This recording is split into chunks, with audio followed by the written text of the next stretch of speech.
Good afternoon, everyone, and welcome to our webinar on Single Touch Payroll. Thank you for joining us, and it's great to see all of our members from across New South Wales logging on today, and we're looking forward to giving you the information.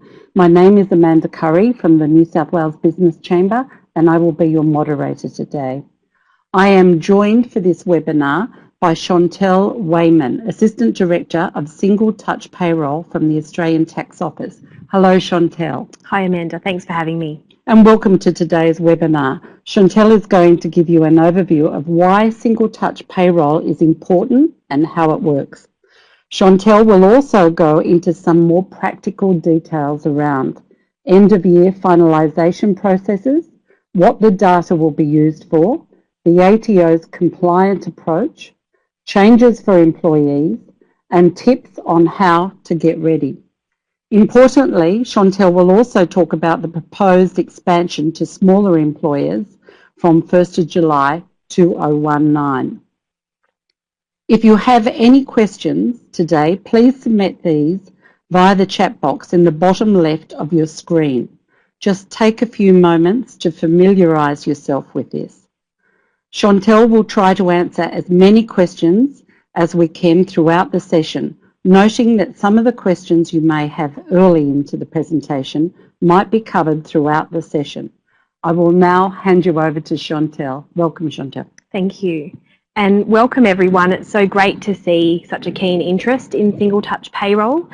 What I want to do today is really just give you an overview of all of those things Amanda mentioned, but also open it up to make sure you have plenty of opportunity to ask any of the questions or the burning questions you might have.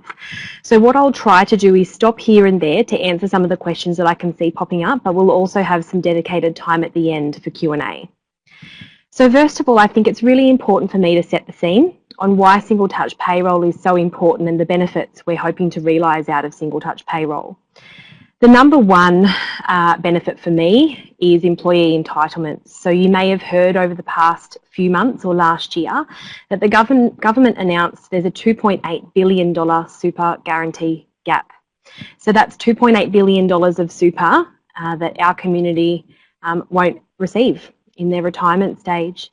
Now, we receive at the ATO around 20,000 employee reports every year that employees have realised that their employer hasn't paid their super. Often it's way too late for us to intervene. We often don't hear until around a year or two down the track, and by that stage, by the time we intervene, businesses have wound up and so forth. So Single Touch Payroll is actually going to bring some real-time visibility of super guarantee and non and late payments, and I'll show you how that will work later on in the presentation. Now, I realise streamlining is a little bit of a hard sell. At the moment, we hear from payroll departments generally at the end of the year, and that's when you're lodging your PSAR and your payment summaries after the 30th of June. And normally payroll departments only interact with us at that point in time. Now, Single Touch Payroll means potentially you'll be interacting with us or sending us a report 52 or 26 or 12 times a year now. But what we're doing to streamline is to relieve you of some of your obligations, such as the payment summary annual report and having to provide payment summaries to your employees where information has been reported through Single Touch Payroll, as well as pre-filling activity statement labels 1 and 2, but that won't commence until next year. The benefit of having real-time information. The first phase of Single Touch Payroll is really a foundation piece, and that's where we'll be asking you to submit payroll information to us. But in the future, there's some really great opportunities for us to be able to share this information across other government agencies. We do a little bit of this now, but there's so much more opportunity if you think about some of the payroll department reports that you might be contacted about. So for instance, ABS surveys, etc. We might be able to actually bring those sorts of reports into Single Touch Payroll in future phases, which will really take some of that pressure off some of the payroll reporting you need to do.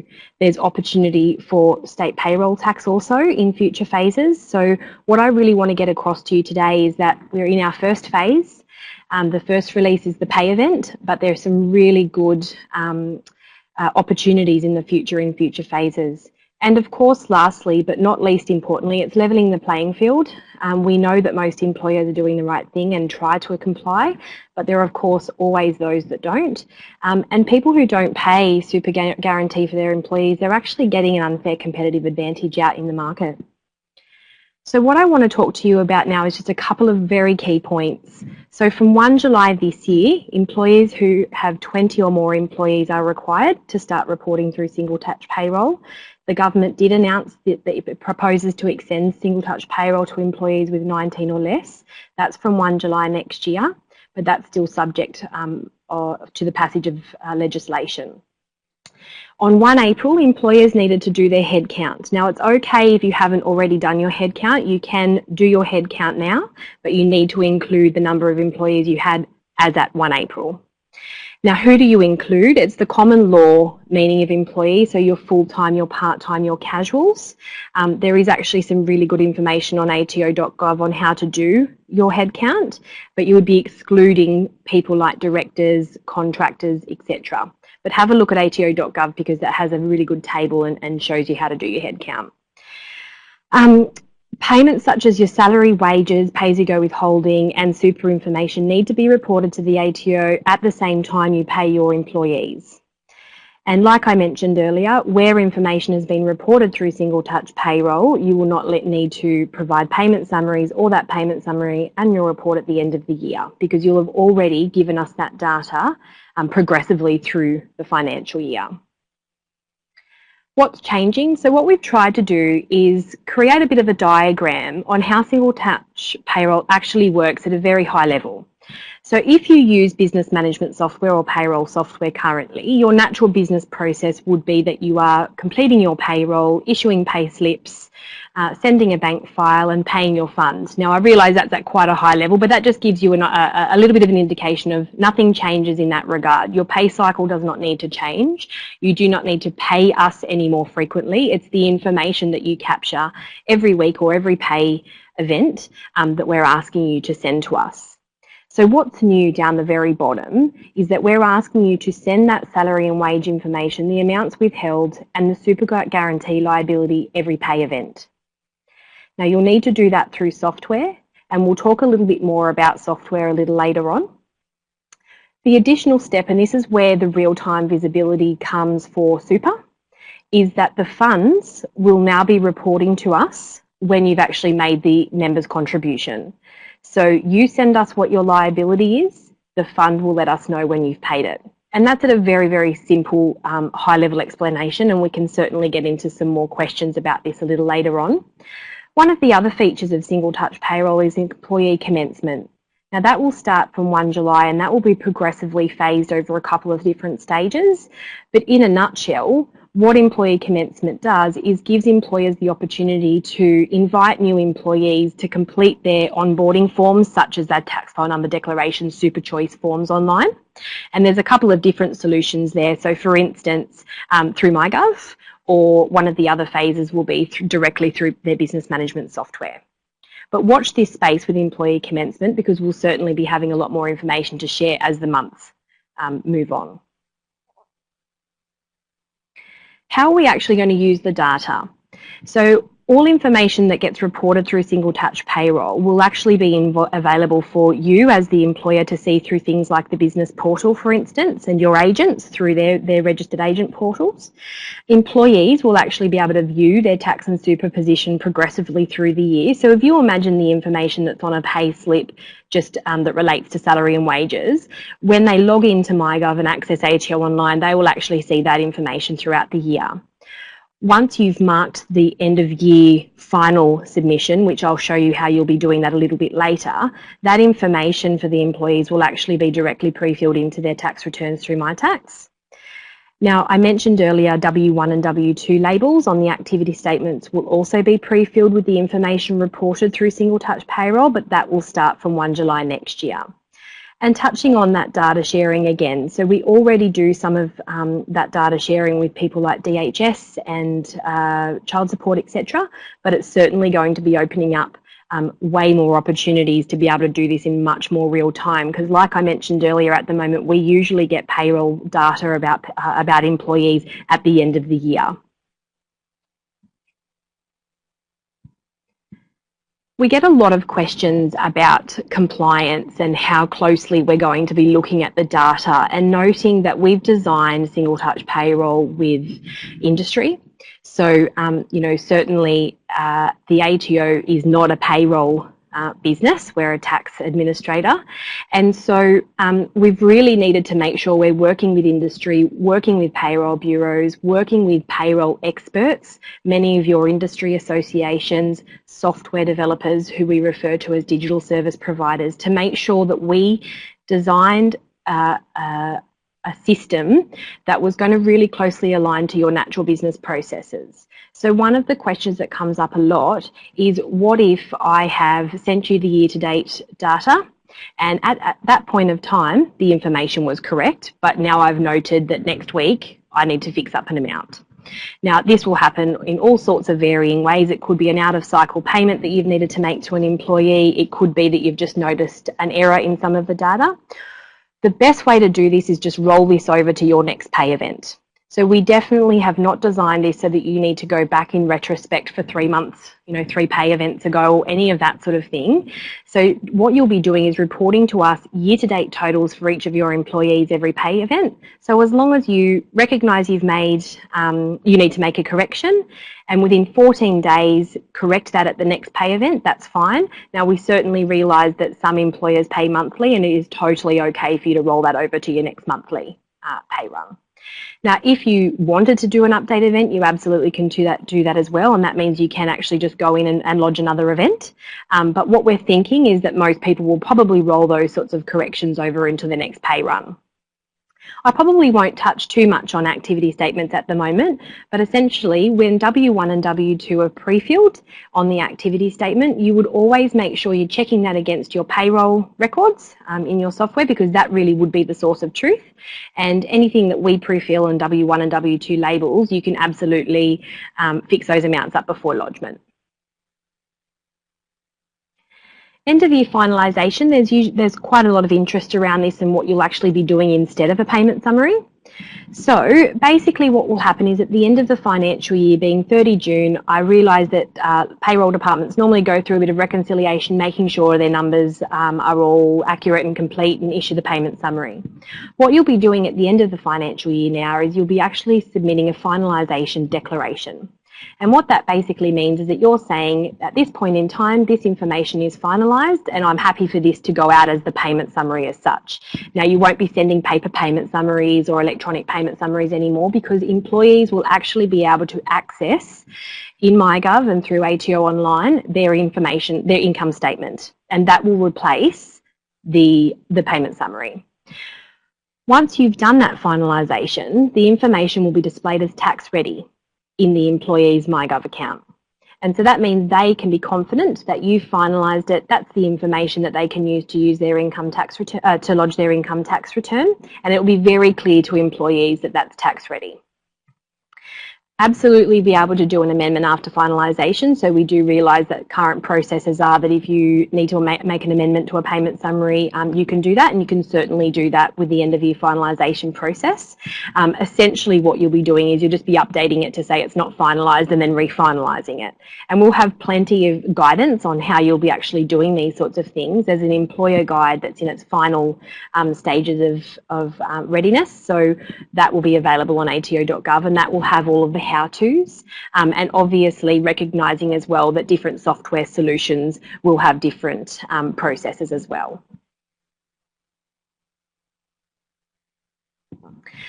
This is going to be a really big change for employees culturally. So really, when you think about it, at the moment, employees generally use the payment summary as a prompt to lodge their tax return. So no longer receiving a payment summary is going to be a really big change for them. Now, at the moment, it's a little bit too early for us to go out with a really big, wide communication strategy to employees, because it's just too early. Really, from 1 July, a lot of employers in that substantial group, so 20 or more employees, will be coming on. And so we do have some reporting at the moment, and we'll make sure some employers reporting at the moment, we'll make sure there's some really tailored information for the employees that are currently getting reported on. But noting that the bigger changes for employees is really going to happen at the back end of next financial year. And that's where the ATO will make sure that we definitely ramp up with some really good communication, some really good social media strategies, etc. But we also want to make sure we've provided you with plenty of support as well. So we'll be making sure we have things like employee fact sheets that you can share with your employees and things like that. Now, there are some really great MyGov tutorials on YouTube, so we'll be making sure we share lots of things like that as well, noting that some employees don't have a MyGov account. So there is definitely a little bit of a campaign that's needed for employees, and the ATO totally recognises that. Now, I think, Rebecca, we have a question there. So if an employee wishes a paper payment summary, are you still obligated to provide? So no, employers who have fulfilled their obligations through single touch payroll do not need to issue a paper payment summary to their staff. What you can do is you can let them know they can print that themselves from MyGov or ATO online, or B, you can actually direct them to the ATO, because we'll be able to do that as well. And Peter, really great question. They also request payment summaries for things like loan applications, etc. It will still have an ATO letterhead on it as well. So we have been doing a little bit of consultation in that space. But essentially what's going to be on that employee income statement is very similar to what is on a payment summary now. Are we giving paper summaries for 30 June 2018 year? So Sarah, that's a really good question. If you are not reporting in single touch payroll yet, then yes, you will still need to do your normal end of year processes this year.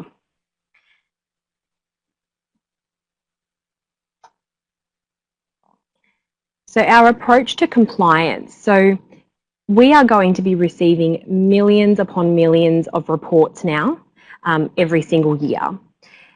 Our focus for the next 12 to 18 months is really just to help employers on board and make sure you're comfortable with what you're reporting, you know what's expected of you, and making sure we provide you with some really good, timely and constructive feedback when we do notice a discrepancy. And when I say timely, really noting there that there is it's not going to be good for us and it's not going to be good for you if we're looking at anomalies or discrepancies from 5 months ago, because payroll is very fluid and it moves on from pay event to pay event.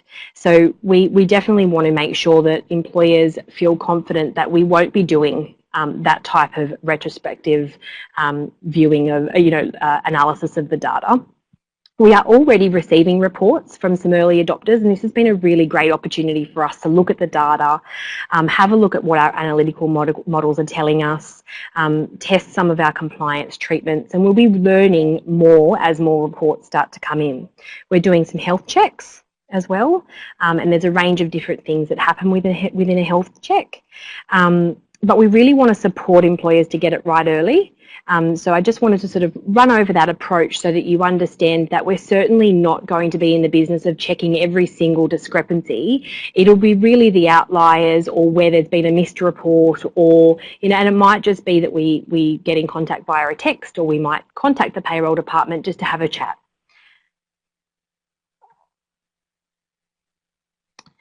How we're going to tailor the experience. So from years gone by, you might have, if you've ever had any interest in tax, that we used to have an old compliance pyramid. Really what we're doing with the client experience for STP is, employers will be in different lanes. 90% of employers are going to be in that very high trust green line. You'll have a very good experience with us, very, very light touch, and you probably won't hear from the ATO at all. There will be some employers that need some extra support and some tailored assistance, and we might send a nudge where needed. For instance, you'll see the text message on the right-hand side to Paul where we were expecting a report and didn't receive one. Very few employers would be in the red lane, and that's where we would need to apply the law firmly. And generally speaking, I would imagine that, an employer probably wouldn't be in the red lane just for single touch payroll. They probably already have some lodgement and compliance issues with the ATO. But that's just to show you a little bit how we're going to deal with the data and what the experience might look like, depending on your, your compliance history and your behaviours. Just want to have a look over to the left here and see if there's any questions I might be able to quickly take. Okay, so Jo, that's a really good question with some of your older employers that don't have an email. MyGov does actually need an email address to set up, so we need to be able to do some work with people in that particular area that are resistant to MyGov, etc. We can't make people get a MyGov account. We can certainly help encourage. We can certainly do some campaigns and some tutorials, etc. But at the end of the day, if an employee will not get a MyGov account, you'll certainly be able to direct them to the ATO and we'll print them out their employee income statement. Tracy, you certainly can. So Amanda and the Chamber will actually send this presentation pack out after the session, so you're more than welcome to have that, absolutely.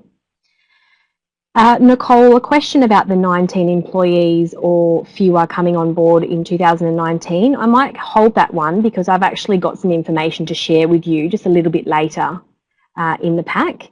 And Elaine, how do we report reportable FBT and super? So you can voluntarily report RFBA and RESC. You can do that at any time throughout the year or at the end of the financial year.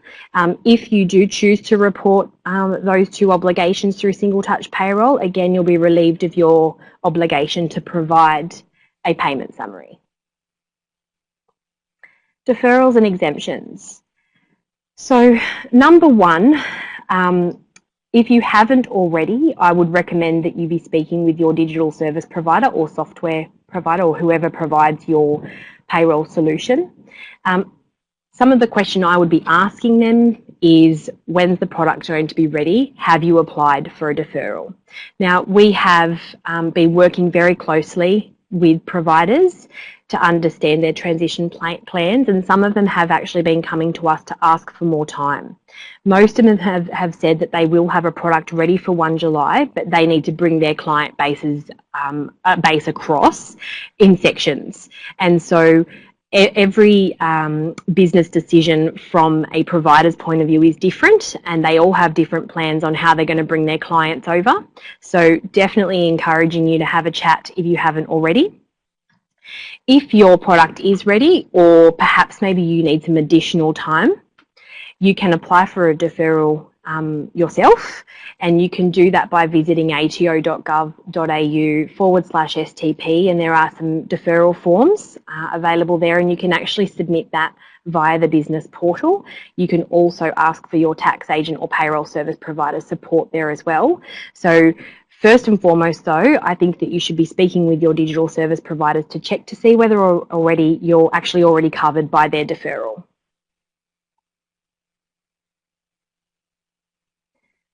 Like any other ATO obligation or tax obligation, businesses or employers are absolutely able to apply for an exemption. Now, generally they are for a full year, and we would most likely need to reassess those every year. But just to give you a very brief idea of reasons why an employer might apply for an exemption, it could be that they're seasonal and they may only have 20 or more employees for 2 weeks of the financial year. It might be that you're in a very remote location and have very limited internet accessibility. We will look at those cases on a case-by-case basis, but there is more information on ATO.gov if you feel that you do need to apply for an exemption. Again, there's a form that you can submit. Preparing for single touch payroll. So I just wanted everyone to have a really quick look at that timeline. We did write to employers with 20 or more employees in March. We also did that last October, and that was very much a get ready campaign and just letting you know that single touch payroll is coming. Really good question, Sophie. Does the ATO have a list of approved gateway providers? Yes. So if you go and have a look at ATO.gov, there is actually a link to ABSIA, which is the Australian Business Software Industry Association, and that's where the list of STP-enabled solutions that have gone through testing and are now considered compliant with STP are listed. So you can go and have a look there. I might even actually share that with Amanda afterwards, so that you can have a look to see the different products, when they're available, etc. So employee commencement phase 1, that is coming, as I mentioned before. So that'll be the opportunity for employers to invite employees to fill out their onboarding forms. Again, just touching on that 1 April headcount, if you haven't already, it's time to do your headcount to see whether or not you need to come in this year. The 1 July start date. There's a couple of different phases for employee commencement, so watch this space. And then there's the proposed small business start date, which I'm actually going to talk about in detail a little bit further on. So Karina, good question. Can we send test reports to the ATO? So we don't actually have a test environment, so you can't send them to the ATO, but your providers have been in testing environments for quite a few months now, and so they are testing their reports, testing the data, making sure that it's compliant in terms of the messaging required to get through the ATO. So unfortunately, we don't have a test environment, but your providers have certainly been doing a lot of work in that space. So where do we report the headcount? Sarah, good question. You don't actually need to register for single touch payroll, nor do you need to provide any context to us about how you arrived at your headcount. It's a self-assessment, it's self-assessed. So if you have more than 20 employees, you need to come in on 1 July this year.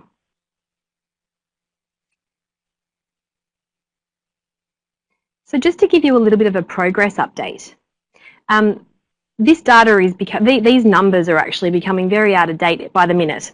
So as of last count, we had 218 employers who are now reporting, and we're considering them early adopters. We have over 30,000 employees who are being reported on. And it's really great because this is where we're having that really great learning stage, and we're displaying that information through MyGov and ATO Online to employees already. And this is where we've got that really great opportunity to be running those health checks, making sure that we're testing our treatments and our approach. As I mentioned, most DSPs, and when I say most, we've got around 22 digital service providers who actually cover 95% of the substantial employer market. And we've been working very, very closely with all of them. They've helped us design single touch payroll, most of them. And they're all indicating, like I mentioned earlier, that they will have a product ready by 1 July, but they need some extra time to bring all of their employer clients in. Wanted to touch on the proposed small business expansion. So the Minister did announce back in 2017 that the government does propose to bring smaller employees, so that's employers with 19 or fewer employees from 1 July 19. In March, the bill was introduced to Parliament, and we still are just waiting to see the outcome of that. What I wanted to go back a little bit and have a discussion about was we did actually run a small business pilot around 18 months ago, I think it was. And that was really to test the benefits for small business and to get a group of industry experts, smaller businesses, tax professionals, etc., in the environment to make sure that this was going to suit small business. And some of the recommendations that came out of that pilot report were you need to make this easy. There needs to be a range of different solutions and alternative solutions, particularly for the micro end of the market where many employers don't actually use software, nor do they use payroll software. And so we really acknowledge that, particularly when we get down to the smaller end of town, it isn't going to be easy for them to just acquire a payroll solution, for instance. So our focus over the last few months has been really making sure that we understand small business and how they operate in terms of their payroll. And we've actually just held in early May a tailored micro solutions focus group. And the aim of these focus groups, and I think we've actually held another one since then, is we've brought in some of your trusted industry advisors, tax professional, BAS agents, smaller employers, I should say, to really start working out, well, what are the best solutions going to be for smaller? And is it that there needs to be some alternative solutions? Lots of things have been tabled, lots of ideas, lots of suggestions. So this is very much a watch this space. I totally understand that, some smaller employers, they might only have closely held, for instance, or they're just mum and dad businesses that don't really use payroll software. There's all sorts of things that happen across payroll, in varying degrees depending on the size of the business. So we're really, really conscious of that, and we know that we need to make this as easy as possible. Noting that at this point in time we still don't have legislation passed, but I just wanted to make sure everybody does understand that we are working a lot in this space to make sure, and we are really committed to make sure there's a range of different solutions, either low cost or no cost, particularly for the micro employers that don't use software.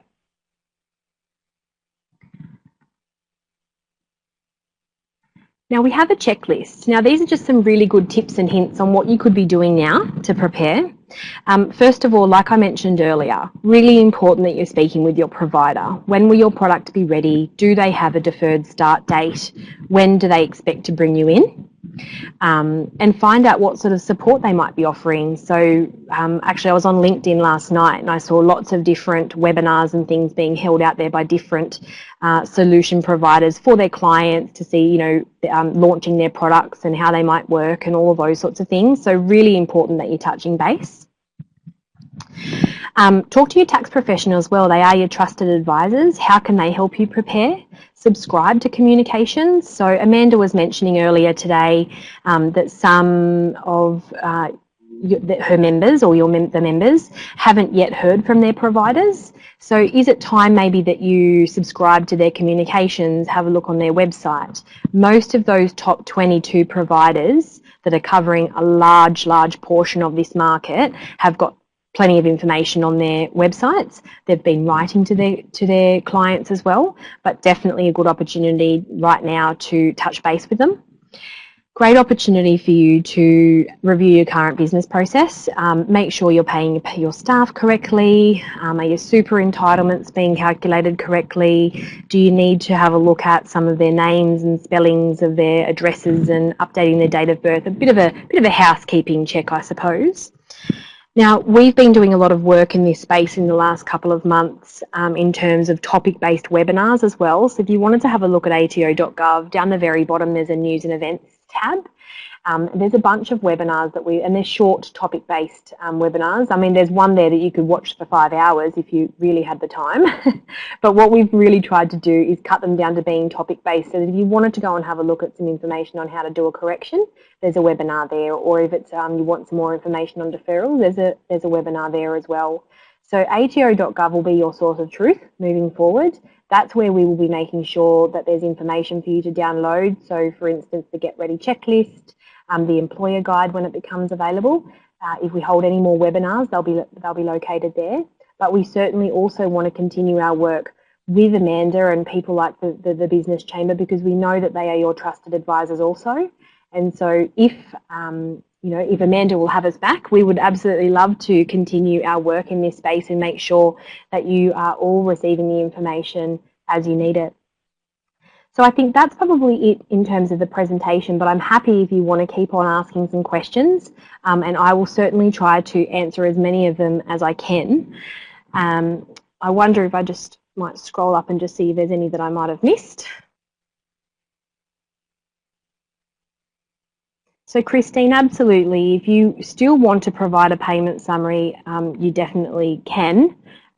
There's no, there'd be no rule to say that you can't provide them with a summary. A payslip is actually not an ATO obligation. That I think that falls up part of Fair Work. So there's no change in terms of obligations with payslips.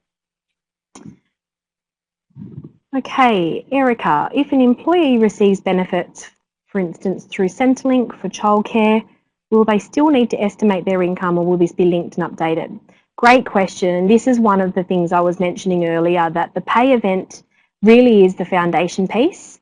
We already share some information through Centrelink, etc., as in current processes, but certainly looking at seeing how we can actually do this more and more frequently and try to streamline some of those processes. So in the first phase, no, we won't be sharing the information to childcare, etc., but there's definitely opportunity in future phases for that to happen.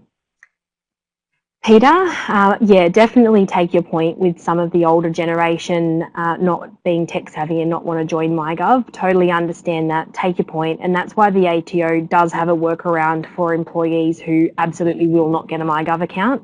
And we sort of did some work in that space, and we didn't want this to become a burden on payroll departments where you're going to start getting loads of requests for payment summaries for people who don't have a MyGov account, so you can certainly direct them to the ATO and we will deal with that. Will the business have will the business have a platform to review data submitted to the ATO through FTP? Absolutely. So businesses or employers will be able to see the data they submit through the business portal. Joe, yeah, I think that we might have answered that one already on MyGov. Yeah, so look, I definitely there's a few people with some concerns about employees not wanting to get a MyGov account, and really that's going to be up to the ATO to make sure we definitely have a great strategy there with communications and tutorials, etc. Certainly we'll be able to provide you as employers with some fact sheets and supporting materials, but at the end of the day, like I mentioned earlier, we can't make somebody get a MyGov account, so we will have that workaround to be able to issue them with the payment summary information at the end of the year. Okay, so Deborah, we have been advised by our payroll software developer that they have applied for a deferral until 1 April and that we would automatically be included in that deferral. So that's actually a really good question, and probably something I could have touched on when we were talking about deferrals, is that developers or DSP software providers, whatever we would like to call them, they are applying for deferrals to bring their client lists on. So if you're one of their known clients and you're using their product, you will be covered by their deferral. So I probably can't comment on your particular developer because I'm not across exactly what their date is, but I could pretty much safely say that if they've told you they've been provided with a deferral, then you will be covered by their deferral. And if you needed any additional time to that, you would need to apply additionally to that. But what they're really doing out there in the market is they're bringing their clients on in tranches. So if you can imagine that you have 20,000 clients that need to come on the 1st of July 2019, how on earth would you support that? And so what they're doing is they're providing us with their transition plans and their strategies and who they're bringing on and when. And they've all got different approaches, but you are certainly covered by your DSP's deferral if they've applied for one and given that to you.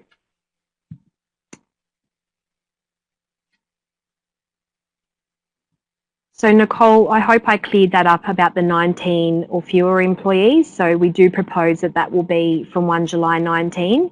I also wanted to note as well that much of the work we're doing in that space as well for the smaller employers will be help and assist and support and education and giving them a really good long transition time to make sure that they can come on board smoothly.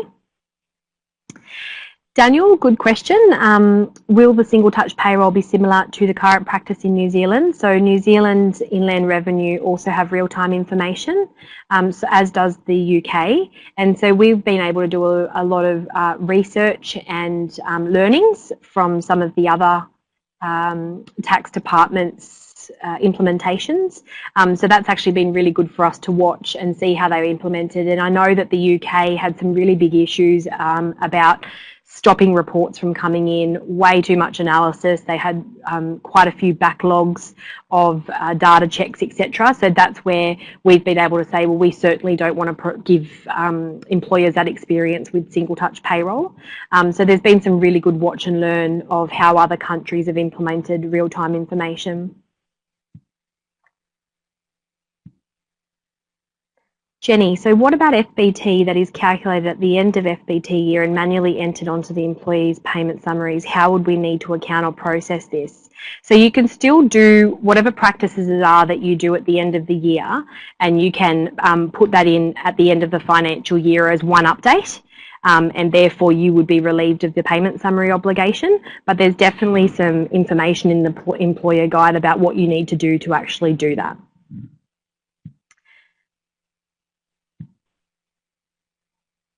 So Rebecca, can people on working holiday visa get a MyGov log on? That's actually a really good question, and I might take that one on notice if you don't mind, because there's some work being done with expats and people on working holiday visas, etc. So I might take that one on notice if that's okay, and I'll make sure we get an answer through the chamber back to you.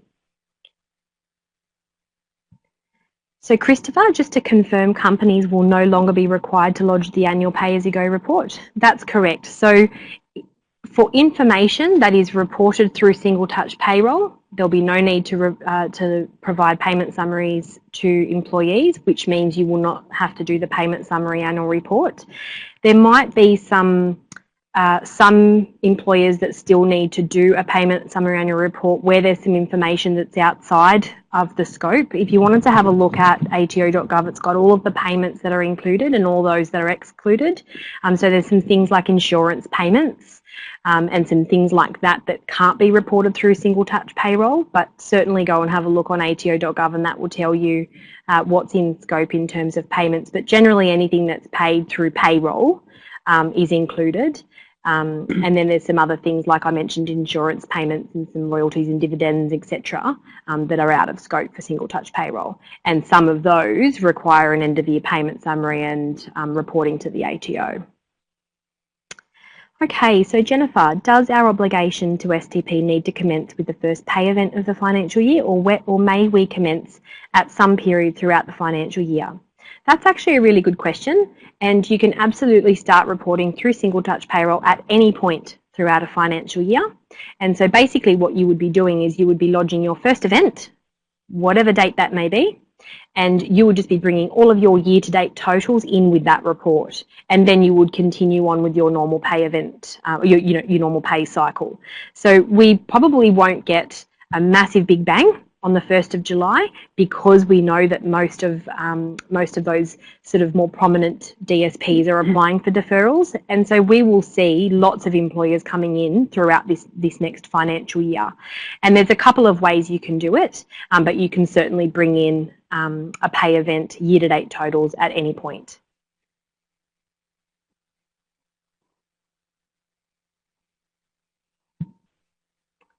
So Sanjay, can you please briefly explain employee commencement date? So there's a few different phases and a few different solutions with employee commencement. The first one in the first phase is employees able to onboard or do their employee commencement forms, so TFN Dex Super Choice forms through MyGov. And there's still some design happening in that space, but that's 1st of July. The other solutions, so for instance, employee commencement through business management software, that's a later phase, and that's still actually currently going through some design decisions as well. So the first one in July will be employee commencement, and that will be onboarding through MyGov. Okay, Katrina, for pay event submissions, do we send this on the day we are processing an EFT to the banks on the following day when the employee will receive? No, so if the pay event is the day you're actually sending the bank file. So that is the time we will be expecting the pay event submission or the STP report. So Daniel, is the online onboarding for both TFN forms and super? Yes, that's correct. So the two forms that employees will be able to fill out are the TFN declaration and the super choice forms, and they will be online. Melissa, for employees who require foreign pay-as-you-go payment summaries due to the fact they're being paid by an offshore payroll provider but have reportable income in Australia, is it correct to assume that these will need to continue to be provided by the company manually to the employees? There's a lot of work that's been done around expats and foreign employment income, etc. We've actually just had a couple of workshops. So what I would rather do is answer that, because I'm not entirely sure where they landed on their last workshop, but we've been involved with many of the key agents and lots of payroll bureaus and employers that are actually paying a lot of these type of payments to make sure we get this right and easy. So I might take that one offline if you don't mind, Melissa, and I'll certainly share the position that we landed on with Amanda after this session. Di, how much extra work will be involved each payroll day? So if you are using software already, really you'll be sending that your software will create this single touch payroll report, and that will be sent to the ATO through your natural business process already. So I don't expect that there will be a whole lot of work involved each payroll day. I think you should definitely be speaking with your DSP about exactly how your solution is going to send the file. But really, the data that we're asking you to send to us, you already have. And I wanted to also point out that traditionally the ATO, if we wanted to get information from taxpayers, we would create a new form and get you to fill out this new form and send it to us, either through a portal or, back in the old days it used to be paper. We really tried to design single touch payroll not to be an extra reporting obligation and an extra form that the payroll department needs to fill out and send. And so really the STP pay event report should be extracting that out of your software or your payroll records and sending that through to the ATO. Paul, are all employees, regardless of age, going to need a TFN for the STP to work? Well, that's a good question. I probably would need to unpack that just a little bit more. So if they're an employee and you're paying them super and withholding on their behalf, I would assume that they probably already have a TFN and they probably should have a TFN. If you wanted to maybe even post another clarification to that, I could probably come back to it. But yeah, when you're sending the file to the ATO, so the pay event report, each employee would need to have a TFN. Obviously, we note that there's plenty of times where an employee has started with you and hasn't yet applied for a TFN, and you can still use the same fields that you do now. I can't remember now, but I think it used to be zeros and ones and things like that. So all of that remains. Tanya, how is the employer authenticated during the lodgement process? Is it via AUSKey or any other tool? Certainly. So if you're using a software product that's going to send the file through to the ATO, you would need an AUSKey. There are also some other solutions out there as well. So there are things called sending service providers, or you might recognise gateway as a more common term. So there will be some providers who won't send the file on your behalf. They'll create the file for you, and then you'll need to send it through a sending service provider. And so there's a few different authorization and authentication things in that space. But again, that would be a question back to your provider. How exactly are they offering the single touch payroll solution? Carol, if we have a sister company which has less than 20 employees, can we process them within STP as well? Yeah, absolutely. Anyone can come into single touch payroll at any time. We're ready now. If your solution is ready, you can come in now. Likewise, from 1 July 2018, if employers with less than 20 employees would like to voluntarily come into single touch payroll, we certainly invite them to do that. Melissa, with regards to names for employees, does the organisation need to only capture legal names going forward? Now, I think there are some, I think this is a bit of a two-pronged approach. So when you're sending us the data file, one of the other things we've considered is that, you know, if you're an employer or a payroll department who is processing 11,000 employees worth of payroll and sending us a file, we don't want to be stopping all of those different records because there's a misspelt surname or any of those sorts of things. There's some basic data that needs to go through a check. So for instance, a tax file number is numeric fields only. If you've got alpha characters in that field, we will probably reject that form. So if you think about it, and it's hard to explain without seeing you all, but if you think about the file, it'll have a parent record at the top, which is the employer level data, and that's all about the employer, the ABN, the person lodging the report, some basic details like the employer's name, etc. And then we're sitting underneath that in the file are all the child records, and the child records are all of the employee records. So if you've lodged, if you pay 100 employees, there'll be 100 employee or child records underneath that. And what we've tried to design is that as long as at the employer level, that data all sort of comes through okay and we accept that, then if there's some incorrect fields or there's some things that we need to stop at the child form or the employee level record, we'll come back to you. But we certainly won't be stopping anything coming through with, you know, misspelt surnames or anything. But there's some basic data on the file, such as the employee's name and date of birth and, you know, tax file number, etc. In terms of capturing the legal name going forward, I would probably have to get back to you on that in terms of what the rules are in terms of legal name, but certainly the ATO normally has the legal name matched to the tax file number. Okay. Christine, just touching on that one again, yes, I would absolutely, if, you know, like we mentioned before, it is a big change for employees. The payment summary often is the prompt for lodging of the tax return. I would be encouraging employees, if you can, over the next few months to think about getting a MyGov account. But like I mentioned earlier, they certainly don't have to, and the ATO will support employees that just can't get a MyGov account or just are really resistant to it. Tamara, as at the 1st of April, I had 18 employees on our weekly payroll. If we have new staff commence between the 2nd of April and the 30th of June, are we still exempt for SDP reporting? Yes, you are. So we needed to draw a line in the sand somewhere, and the 1st of April was the date. So if you only had the 18 employees on your payroll at that date, then you don't need to come into single touch payroll this year. Quinton, do we still need to complete a separation certificate? Now, I do believe that that's, it might be either an award or an industry rule. The separation certificate is not mandated by the ATO, so I would hazard a guess that yes, you would still need to do that. But I wanted to also touch on when employees do leave or separate, you'll be able to indicate that through your single touch payroll report that this is a final record for that employee if they do leave, and therefore you can do what we call now is the part year payment summary. You would be able to finalise them at any point throughout the financial year if you're not going to be paying them again.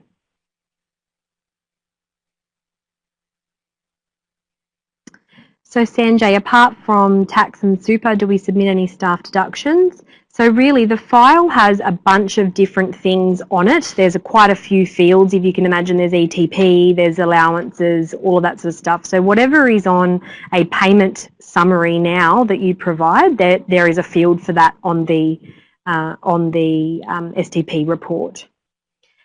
Emily, how would we direct employees to the ATO through what channel? That's a watch this space. I do believe it's most likely probably going to be to ring the call centre. So we're doing a little bit of work about how we will handle that, how many employees we believe won't have a MyGov as well. So I think at last check, there must have been around, I think it was around 9 or 10 million MyGov registrations. So we need to do a little bit of work in that space to just really understand, well, how many employees won't get a MyGov, and we'll certainly be looking at how many new registrations and everything that we get over this next sort of 6 to 9 months, so that we know and we can support you with any questions you get about payment summaries. Peter, yes, please send across the employee fact sheet for MyGov, which we can, yes, certainly. So that's being worked on. And again, if you keep having a look at single touch payroll on ATO.gov, there's the news and resources tab, and that's where we'll make sure we have all of those different fact sheets and checklists for you so that you can easily download them. Sophie, can we directly upload pay events into MyGov? No, so the FTP report or the pay event has to come through an STP enabled solution, and it's got to come straight from software through into the ATO. MyGov is not something that an employer would be able to log into and lodge a report through. And same goes, I thought I might just mention as well, so things like the business portal, you won't be able to lodge a single touch payroll report through that. It has to come through SBR or STP enabled software. Yeah, so Joe, totally take your point there. It's that they don't have an email. So again, that's going to be part of that support and help and get ready strategy where we're going to need to be encouraged. The ATO will need to think about how we're going to encourage people to A, get an email, and B, how to register for a MyGov. Now I'm getting a little wind up now from Amanda.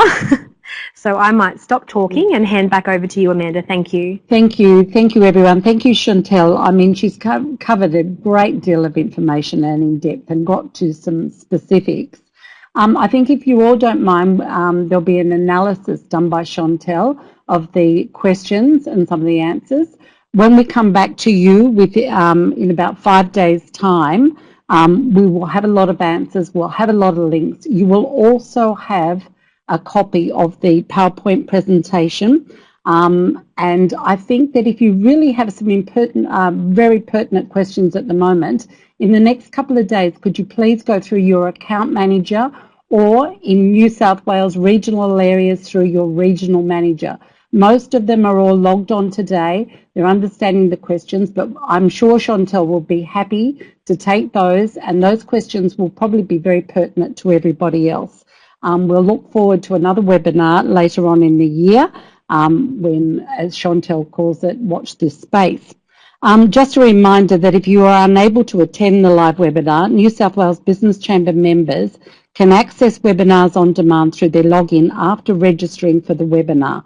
The local chamber members and non-members who have registered will be emailed a link to the webinar on demand. Look, thank you everyone for participating. It's been an excellent hour.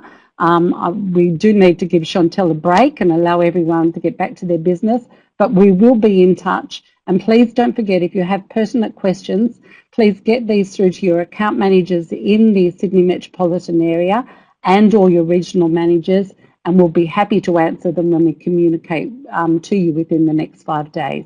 Thank you, everyone. Goodbye.